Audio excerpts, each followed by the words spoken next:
Hoje nós falaremos sobre a pedagogia de Jesus. Nós temos em Jesus o melhor exemplo de mestre em todos os tempos. Ninguém, em nenhuma época, foi tão eficiente, tão capaz como Jesus em seus ensinos. Suas técnicas e seus métodos, aplicados de forma eficiente, apresentaram resultados maravilhosos, que, após mais de 2000 anos, ainda somos beneficiados por eles.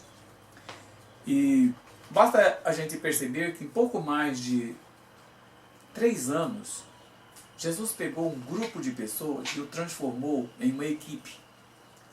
Um grupo de homens intempestivos, às vezes ignorantes, problemáticos, imaturos. Mas esses homens foram transformados numa equipe. Uma equipe que transformou o mundo sob a fortíssima influência da cultura grega. Aquele grupo capacitado e treinado por Jesus durante 3 anos transformou o mundo.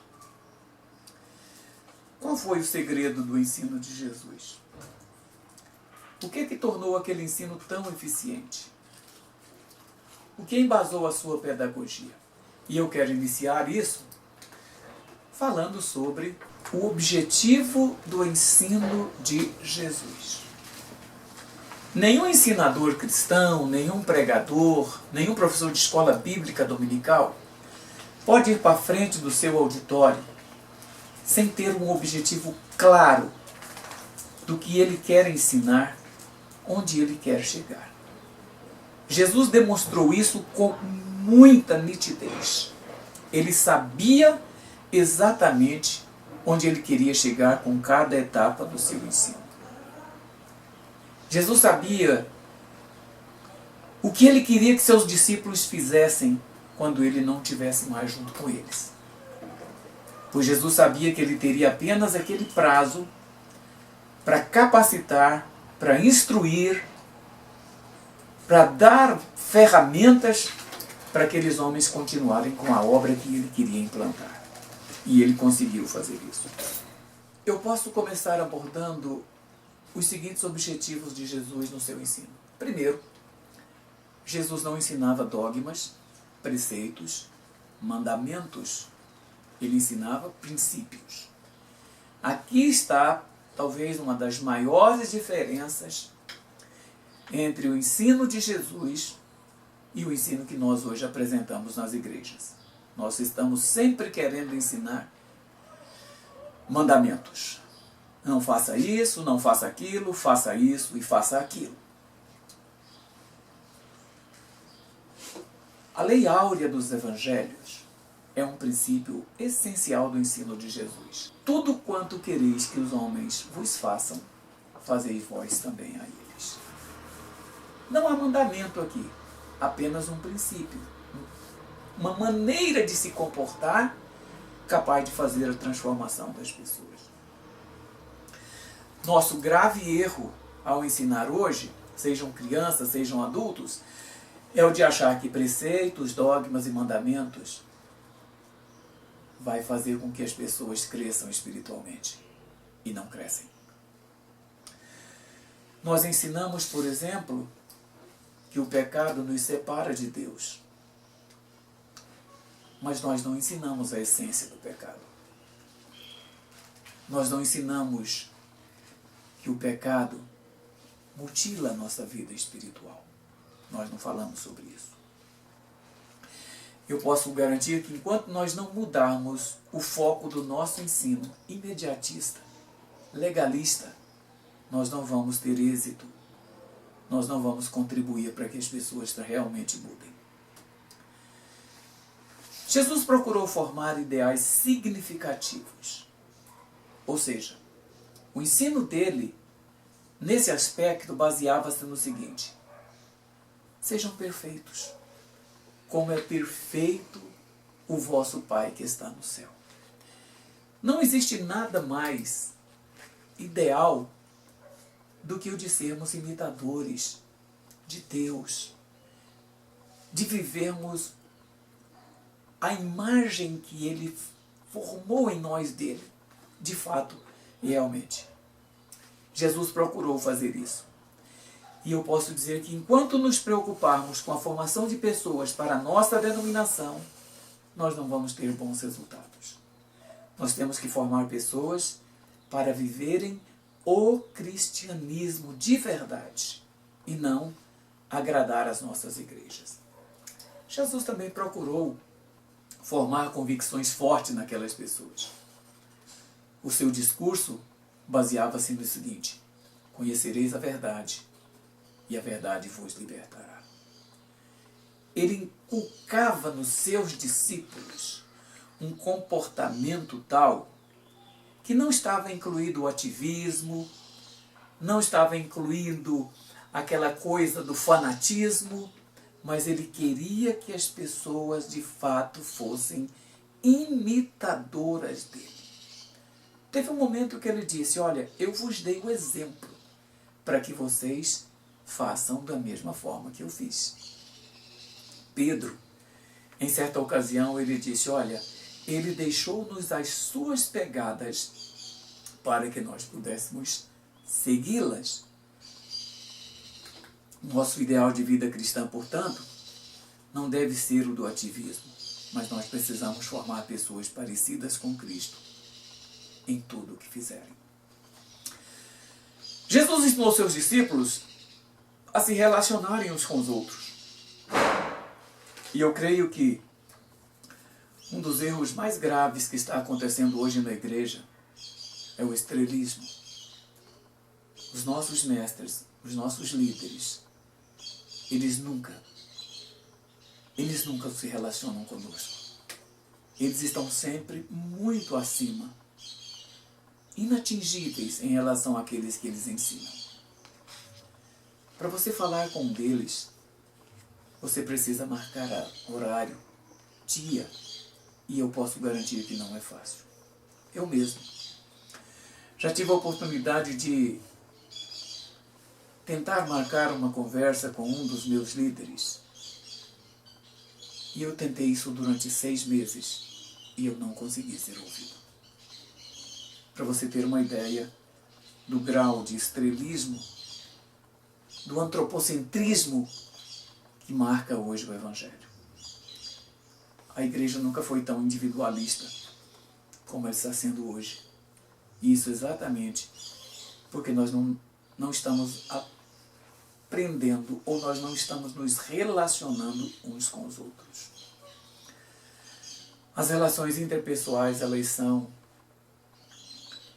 uma das coisas mais importantes dentro do Evangelho.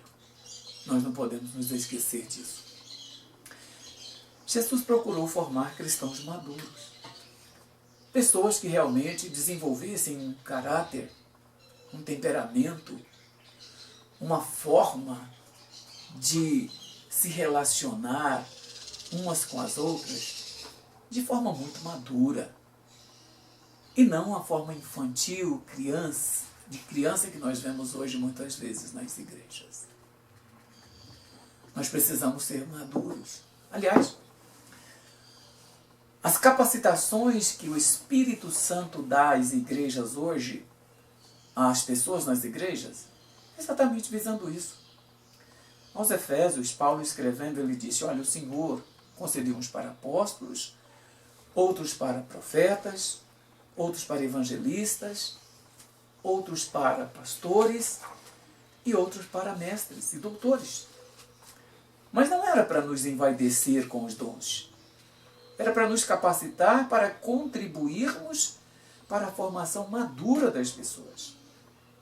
Ele disse que era para que nós fizéssemos com que as pessoas chegassem à medida perfeita de um cristão. Era isso que ele desejava quando nos deu os dons espirituais. E é isso que nós precisamos fazer. Nenhum de nós pode atingir a maturidade cristã enquanto a gente não compreender isso. Nos esvaziarmos, deixarmos Deus ser de fato o Senhor nas nossas vidas. Jesus preparou seus discípulos para servir. Aliás, esse é o objetivo maior do Evangelho. que nós sejamos servos. Ele mesmo disse isso, ele falou, olha, porque o próprio Filho do Homem não veio para ser servido, mas para servir. E nós precisamos fazer isso. Nós precisamos descer do pedestal. Nós precisamos fazer como Paulo disse aos Gálatas, levar a carga uns dos outros. Irmãos, quantas vezes nós ignoramos o sofrimento, a necessidade, as angústias das pessoas, as suas mazelas, porque somos egoístas. Porque não estamos na igreja para servir, mas para outras finalidades. Mas subjaz, ao ensino de Jesus princípios que são essenciais. E eu gostaria de apontar alguns deles. Nós sabemos claramente que Jesus foi bem-sucedido nos seus ensinos por conta dos princípios claros que ele tentou, que ele transmitiu aos seus alunos. Primeiro, Jesus olhava para longe. Ou seja, Jesus não estava preso às circunstâncias do momento. Jesus olhava para as pessoas, vendo a capacidade delas para fazer aquilo que estava lá na frente. Por exemplo, ele olhou para um Pedro intempestivo, ignorante até, covarde, que o negou, que fugiu, que voltou para pescar. Mas ele viu como um grande líder. E ele o recomendou, Pedro, apacenta os meus cordeiros. Pedro, eu vou te entregar a responsabilidade de você ser a coluna da igreja. E ele foi. Jesus viu Paulo quando se chamava Saulo, antes da estrada de Damasco, talvez quando ele estava perseguindo, matando cristãos, prendendo cristãos, contribuindo para que pessoas morressem como ele contribuiu para a morte de Estevão. Mas Jesus não viu um assassino, um perseguidor, viu um apóstolo. Viu aquele que poderia mudar a história da igreja, a história do cristianismo como mudou. Nós não sabemos exatamente quanto tempo Paulo pregou, mas não foram tantos anos. Talvez 20, 30, não sei. Mas eu sei de uma coisa, nenhum pregador, mesmo tendo os recursos tecnológicos que nós temos, é capaz de influenciar tantas pessoas quanto Paulo influenciou. Jesus viu Paulo de longe. Jesus deu valor ao contato pessoal. Olha só que coisa interessante. Sempre que nós falamos de Jesus, pensamos em um pregador de multidões. Mas é um engano nosso. Talvez o grupo maior para o qual Jesus pregou e ensinou foi seus discípulos.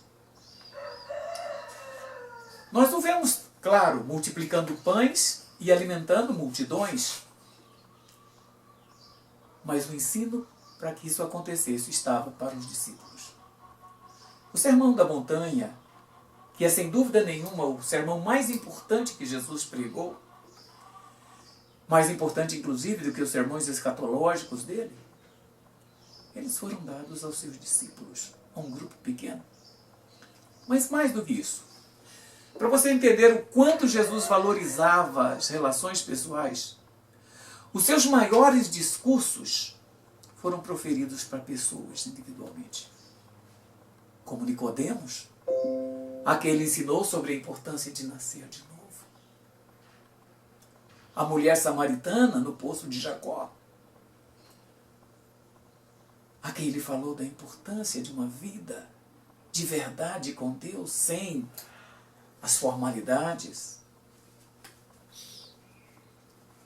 Ao jovem rico, Ou o mestre da lei que chegou para ele e fez uma pergunta: o que eu faço para ser salvo? Ele dá talvez o maior dos seus ensinos para esse rapaz. Quem não se lembra de Zaqueu?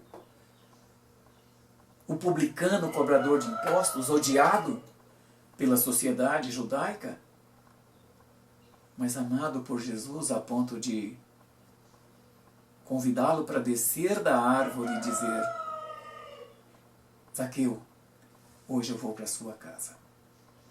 Hoje a noite é nossa, vamos conversar, por assim dizer. E o que não falar do sermão para a mulher adúltera? Quem te condena? Eles não te condenaram? Eu também não. Talvez uma das maiores lições que nós temos nas Escrituras, que Jesus deu sem proferir nenhum discurso para a multidão, apenas com uma pergunta para aqueles que estavam ali perto: quem não tem pecado? A igreja precisa deixar de lado o modismo dos mega-eventos, dos mega-templos. Hoje, todos os pastores querem deixar seus legados num templo, numa igreja grande. Mas não há relações pessoais entre eles. Eu me lembro, há alguns anos, tive a oportunidade de fazer uma viagem de Goiânia a São Paulo de avião. Em Goiânia entrou algumas pessoas naquele voo. Coincidentemente, do meu lado se sentou um dos pregadores mais famosos no Brasil naquela época. Eu, meio sem jeito, queria puxar assunto com ele, mas não sabia como. Comecei a solfejar o hino 15 da harpa cristã, pois eu sabia que ele era da Assembleia de Deus.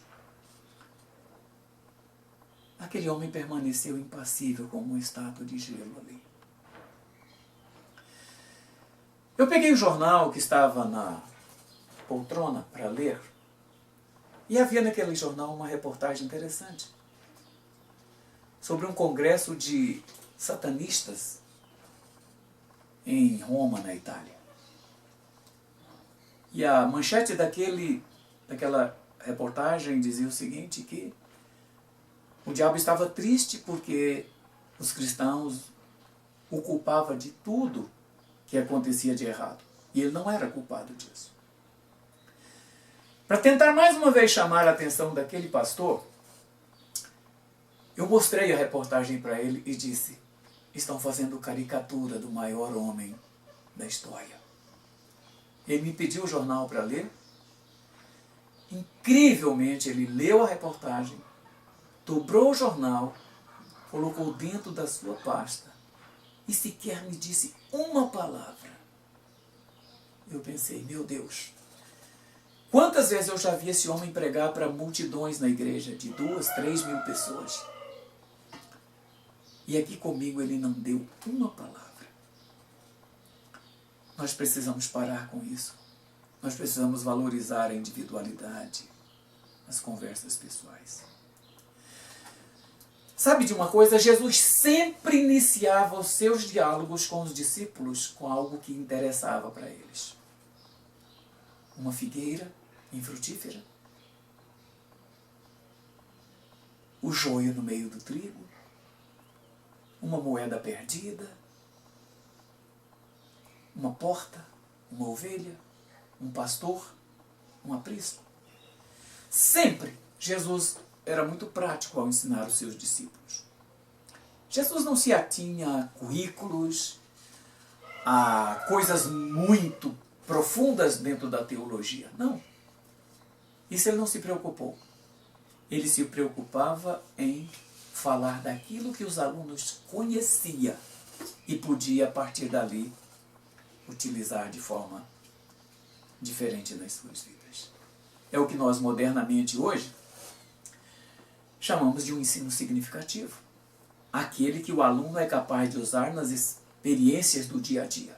Era isso que ele ensinava. Não precisamos ensinar teologia para as pessoas. Precisamos ensinar para elas uma forma autenticamente cristã de viver. Jesus, como eu disse, nunca se preocupou com o ensino teológico, mas com prática, aquilo que muda a vida das pessoas. Jesus priorizava sempre ensinos de temas relevantes. Algo que mexesse com o interesse das pessoas. Era isso que ele fazia.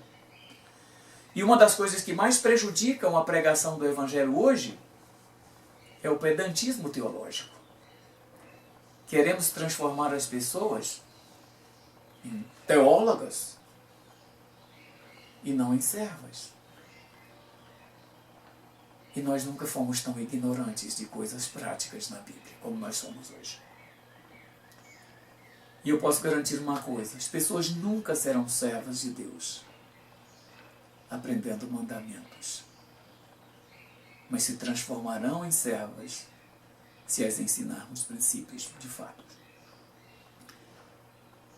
Jesus procurou trabalhar também a consciência do aluno. Ele nunca impôs a sua vontade. Aliás, ele disse: quem quiser vir após mim, negue-se a si mesmo, tome a sua cruz e siga-me. São dois caminhos. Escolha o que você acha que deve. Ele nunca impôs, mas ele sempre trabalhou isso. Nunca forçou alguém a concordar com ele. Nunca obrigou ninguém a aceitar o seu ensino. Mas ele fazia com que as pessoas compreendessem aquilo que ele queria ensinar. Jesus olhava, sempre ele olhava o que há de bom nas pessoas. Em todas elas com quem conversou, ele viu coisas boas. Sabe aquele gadareno terrivelmente endemoniado que ele evangelizou em Marcos, capítulo 5? Ninguém valorizava aquele homem. Ninguém via nada de bom naquele homem. Mas quando Jesus conversou com ele, ele foi transformado, porque Jesus viu nele algo bom. Tanto que quando ele chegou para Jesus, depois da experiência de ter sido purificado e liberto de tudo, ele queria seguir Jesus. Jesus falou: não, você não vai me seguir. Você vai para os seus, para a sua família, e vai dizer para eles o que Deus fez por você. Jesus viu naquele homem a capacidade de fazer isso, e ele o fez. Portanto, nós estamos sempre vendo os defeitos das pessoas, os erros das pessoas. Estamos sempre procurando alguma coisa que condenar nas pessoas. Jesus fazia o contrário. Ele procurava algo de louvável na vida daquelas pessoas. Se uma pessoa cometer um erro dentro da igreja, ela nunca mais, entre aspas, é perdoada. Eu conversando um dia com um amigo, que também é obreiro, ele disse: Jacildo, eu não tenho coragem de compartilhar a maioria das pessoas na igreja um pecado que eu cometi. Por quê? Porque mesmo que eu supere aquilo que eu errei, mesmo que eu conserte a minha vida, eu vou ser sempre olhado como aquele pecador que transgrediu a palavra de Deus. Nunca serei mais uma pessoa santa. Jesus sempre assegurava a liberdade de ação para os seus alunos. Sempre. Não é aquilo que você diz ou conta ao aluno, e sim aquilo que ele pensa depois de ouvir suas palavras que determina o seu crescimento. E é isso que nós precisamos fazer. E eu quero encerrar essa palavra sobre a pedagogia de Jesus, tentando chamar sua atenção para 4 aplicações nesse assunto. Primeiro, o que podemos entender sobre a pedagogia de Jesus é que ele tinha objetivos claros ao ensinar. E nós precisamos ter também objetivos claros quando chegarmos na frente de um grupo para falar. Se isso não acontecer, dificilmente nós vamos ter êxito em nosso ensino. Segundo, Jesus priorizava a prática em detrimento das teorias. O que você tem ensinado na igreja, a sua pregação na igreja, ela de fato tem contribuído para a formação das pessoas? Ou você tem apenas informado as pessoas? Porque existe uma grande diferença entre você informar e formar. Quando você informa, aquele dado pode ter ou não utilidade para a pessoa. Mas quando você contribui para a formação de uma pessoa, isso nunca será perdido na vida dela. Terceiro, Jesus investiu seriamente na formação de homens que pudessem dar sequência aos seus ensinos. Quantos discípulos você tem no seu ministério? Quantas pessoas estão aprendendo com você como servir de fato a Deus?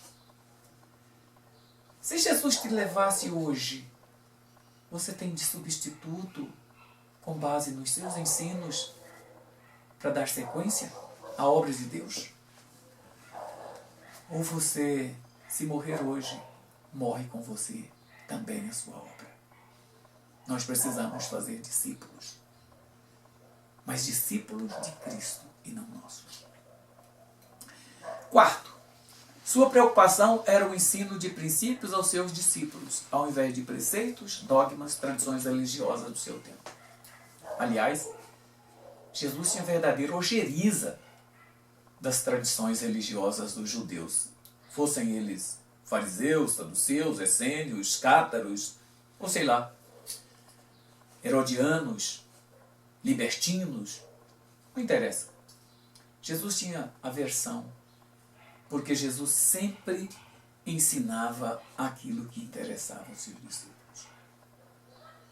Eu espero que essa visão do ensino de Jesus possa contribuir para a sua formação como discípulo de Cristo. Amém.